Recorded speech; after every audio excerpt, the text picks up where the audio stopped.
Hello friends, good morning. तरवा सब लोग देख सकते हैं सुबह सुबह हमने के जो पुराना परंपरा के निभात हुआ हम यहाँ दलिदर खेदा तनी जा।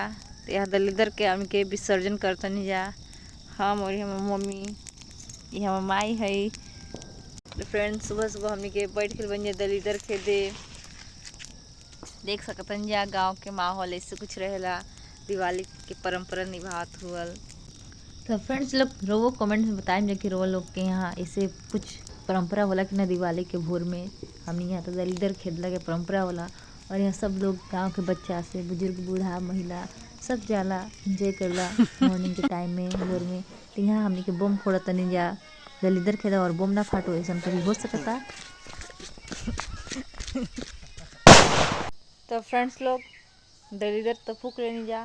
दलिदर फूक के समय हमार मम्मी काजल बनेले रहली ही तो भी हम लगेले बानी। तो फ्रेंड्स लोग बताओ जा आज हम कैसन लागत।